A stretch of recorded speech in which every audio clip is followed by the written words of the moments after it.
Wabiva Ichukwu Emmanuel Wani Chebe Wabele Mwachukwu Kosenenu Wanye Yelinduka Niya Negadi Amuliva Ichukwu Naro 1978 Yabu Mwata Vitovel Whoa Dove KBS Konenu Waka madu mulo dogwa nenu Wamaka no dogwa daro nenu Wabule Chief David Aniche Bobodo dogwa Yetufu Eche One of here Papa Geno Demma Yajele no damwa Oma Lolo Rosilina no chebe Lesipo mama nega dio nne mulora nalo Oh Wana wakosi abona ya siyo welo no toto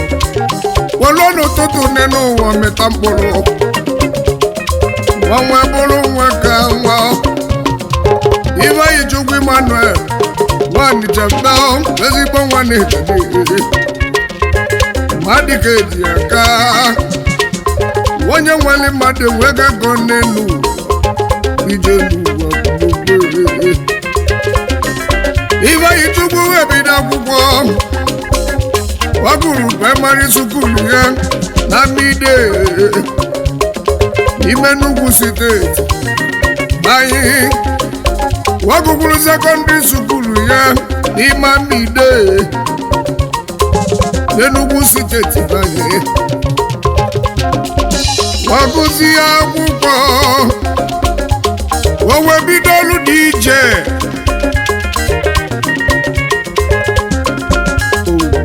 Yano osise foto Yano ya na-akpọ Mr. Dan Weke Mana agba mbọ n'enu Kaba maleko gadi mma Wemeketa ọ dị ka ibe na-emewere isi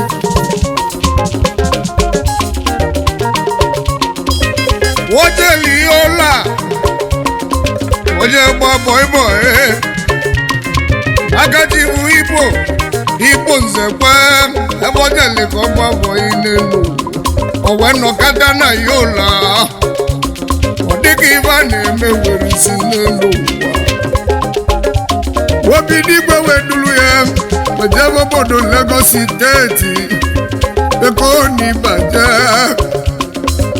Obodo ibe na-eme N'enu ụwa Unemago N'ikpa gbara nwa na-agba mbọ Ikpa mara nwa na-agba mbọ n'enu Iva Ichukwu Emmanuel Wani Chebe ọ na-agba mbọ n'enu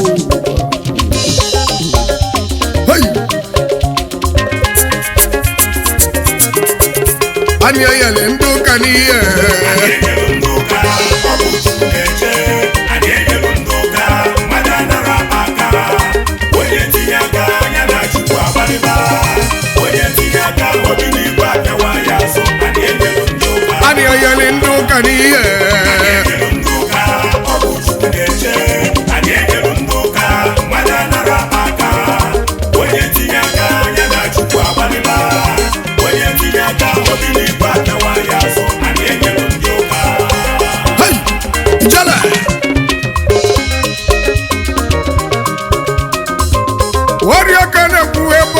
Lagos State Weje kwuluo Chief Doctor Chinedu Godwin Okoro Weje sabu biya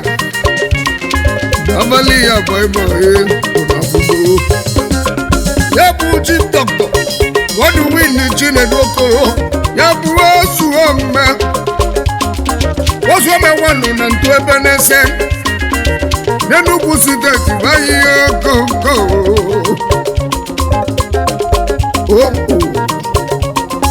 Waka madike jeka n'Enugu Chief Doctor Godwin Chinedu Okoro Chief Doctor Godwin Chinedu Okoro, Chief Doctor Godwin Chinedu Okoro, Ozuome, Ozuome Nanto Ebenese.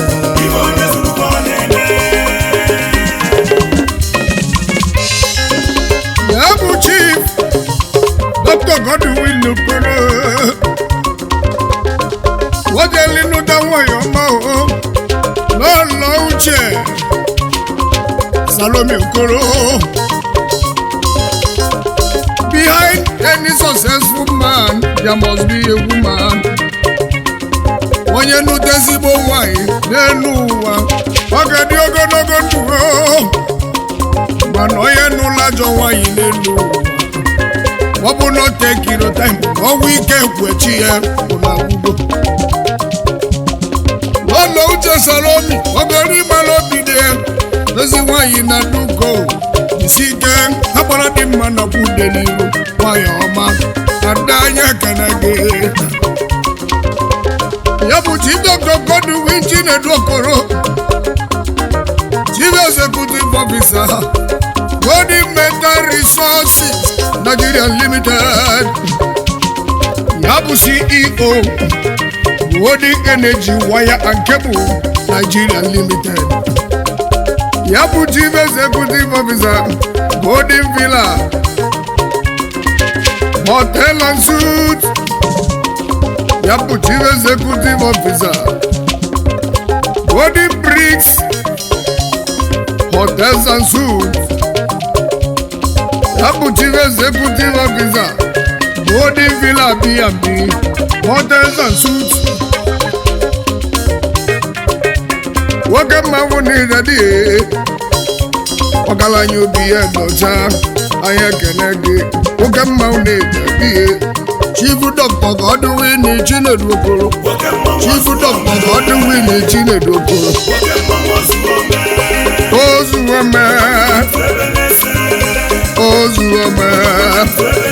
Ozuome Nanto Ebenese.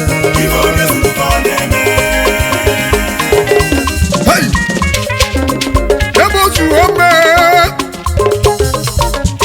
Ozuome na Dublin. Wodogwe jemba wena namba wakama Ozuome ni zadiko Nako Ozuome Ifayi no webudike Ifayi weburike gike Ikewe kari anyaru nenuwa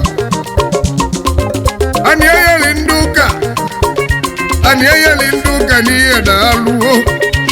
Wesibo mwajale mmuta Kala ya ni tade Aluo Wata nyana chiya de namba Wakala nyane kego Anyeye linduka Ibi ne melo moderike na Ikeje noku Anyeye linduka Hey! Habia!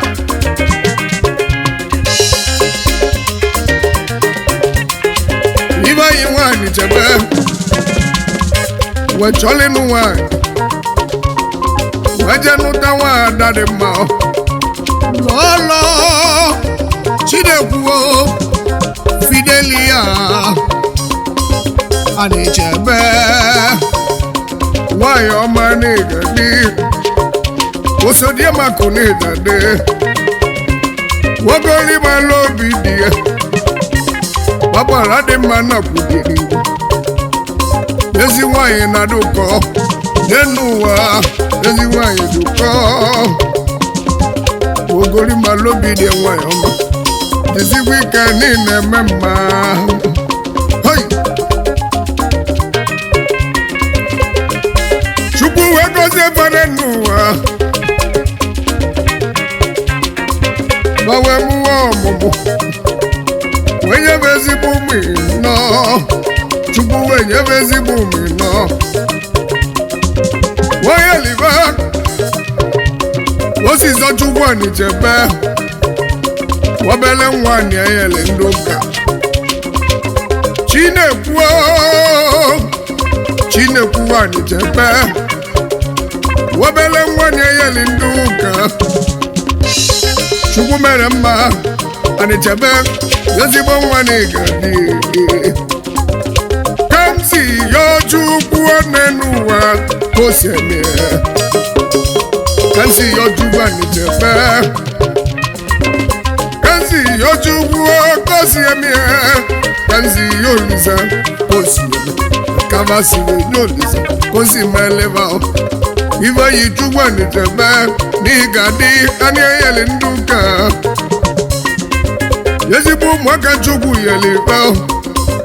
anyị eyeli ndị ụka obi n'igwe gị kpuchie fa ife yi Chukwu Anịchebe ọgbaghị bụ anyị eyeli ndị ụka ebube Chukwu ụzọ n'ihe ofu bajie na-eme ofu lodu nwoke mmanwụ na-adị ọgaranya mmanwụ na-ebe ebube Chukwu ụzọ n'ihe ebube Chukwu ụzọ ọgaranya na-eji ọga mma ebube Chukwu ụzọ ofunye na-eme ofu lodu ebube Chukwu ụzọ ọgaranya n'iji zuwo anyị enyelu ndị ụka ebube Chukwu ụzọ n'ihe ebube Chukwu ụzọ ọgaranya na-eji ọga mma ebube Chukwu ụzọ ofunye na-eme ofu lodu ebube Chukwu ụzọ ọgaranya n'iji zuwo anyị enyelu ndị ụka ọ sị m kene ezigbo ụmụ nwanne ya ọ bụrụ n'anya ya na ndị ya nnaha na-adị na mma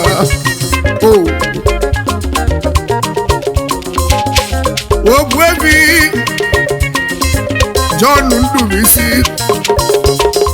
ezigbo nwa Anịchebe late ya bụ nke tọrọ ya mana ọnwụ gburu na ndị ike nwana begozi okuchi ya kpọrọ ya okoko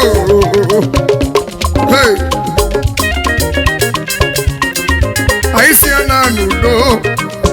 nwana luo n'elu ụwa ya nọdụ anyị si ka mkpụrụ obi ya zuru ike na ndokwa n'elu ụwa eji Ogbuefi Ndubuisi John Anịchebe gị nọ dị mma ozimu kene Ogbuefi Chuwuba Anịchebe oji ebie m ọgụ 1 n'ihe ya bụ chairman ihe Progressive Union na South Africa ezumokorobịa na South the Prince of Johannesburg South Africa nwoke mmanwụ na-eji ya bụ ezigbo nwanne anyị eyeli ndị ụka nwoke mmanwụ ekele ozimu kene Ogbuefi Ikechukwu Anịchebe ọkwụnala tugowa n'ihe riobodogwu ihe rioba oke mmanwụ agụbagụ ya rọgị n'ọbụ oyila ogoro n'elu ụwa nwoke mmanwụ ekele ihe rioba na-eji adị hoi akwụnala tugodalụ ozimu kene nazụba ọnụba Ogbuefi osisi eji wee mmanụ ọfịa of Enugu steeti Ugochukwu Moses Anịchebe n'ịgadị ya bụ Ogbuefi osisi eji wee mmanụ ọfịa Enugu steeti ya bụ fọma SUG president Enugu State University of Science and Technology Institute nwoke mmanwụ na-egadi ijizi wike habịa ozimu kene Chief Oluchi Peter Oche Chief Executive Officer Afikwe Meta ya bụ chairman Owode General Market Association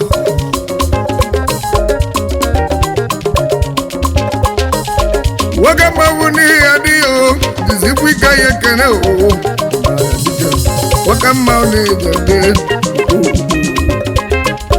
wagbali buke na-egwoli ya chiboke chukwu okoye kizito onye nna woyoma kizito onye nna waka mma kizito bodogwo kizito n'ịga anyị ayali ndị ụka n'ihe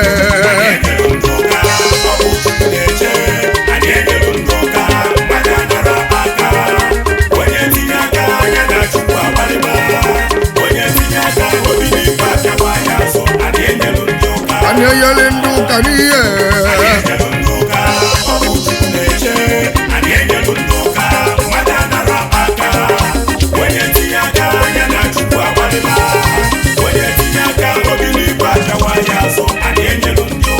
ebube chukwu ụzọ n'ihe ebube chukwu ụzọ ọgaranya n'ịdị ọra mma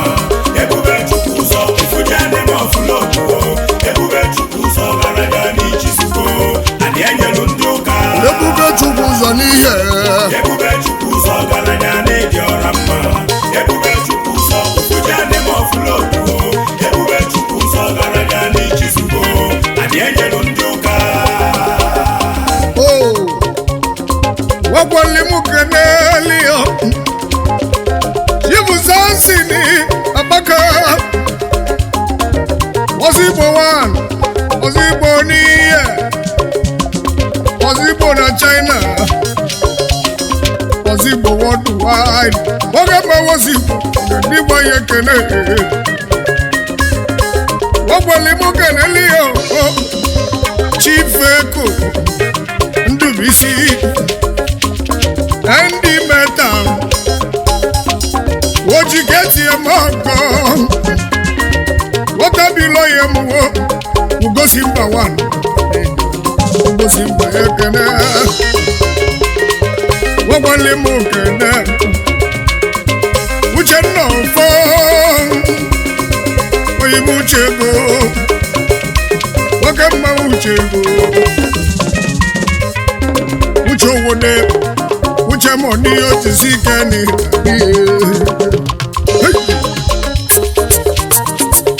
ani ayali nduka niye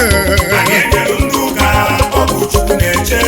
anyị enyelu ndị ụka mmadụ anara aka onye tinye aka anya na chukwu agbalịba onye tinye aka obi n'igwe apịawa ya azụ anyị enyelu ndị ụka ani ayali nduka niye anyị enyelu ndị ụka ọ bụ chukwu na-eche anyị enyelu ndị ụka mmadụ anara aka onye tinye aka anya na chukwu agbalịba onye tinye aka obi n'igwe apịawa ya azụ anyị enyelu ndị ụka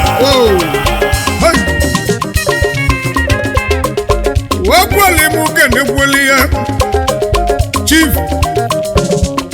ike mefu n'ọnụ ọha igbo gadagidi igwe anya kene igwe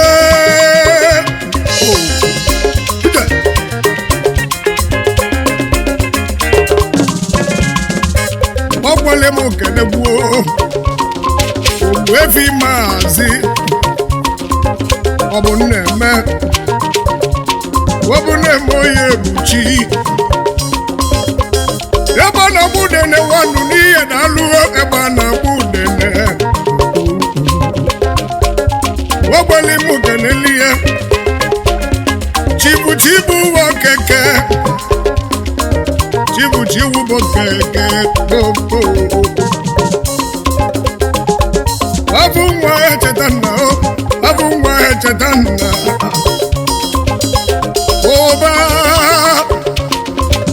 ụba n'Ọstra ezigbo mmadụ ụba na-agba ọra niile ụba ba n'ịmụ ka mbụ nwanne oyeli ndị ụka wozi m kene wọnọrọ ebube si n'ọba akpajie nwanyị n'Enugwu akpajie wọdụ waidi nwoke nwa n'ịdade akpajie ekene wogwali m kene kwuo Okoro Chinedu obi n'igwe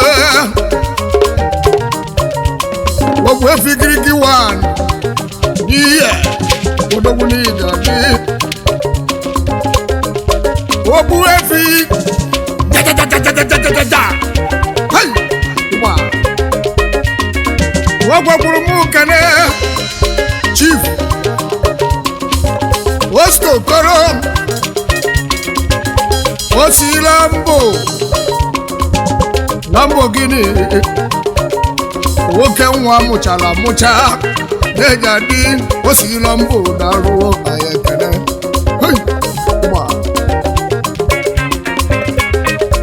osi bụ keneli ndị ihe niile home and abroad ndị ihe worldwide ebe onye nọ na osi nwoke n'ụlọ niile n'ụlọ ga-adị maka gịnị n'ihe bụ dogbuo ndị ihe niile bụ dogbuo anyị egheli ndị ụka osi ndị ihe kenele gbanwere ndị ihe kenelọ n'elu ụwa ewe n'iwe na mmadụ abaka n'ihe ihe bụ dogbu ọgaranya Ebube Chukwu ụzọ Ebube Chukwu ụzọ ọgaranya na-eji ọra mma Ebube Chukwu ụzọ ofuji adị ma ọfụlọgbu Ebube Chukwu ụzọ ọgaranya n'ichizugbo anyị enyelu ndị ụka Ebube Chukwu ụzọ n'ihe Ebube Chukwu ụzọ ọgaranya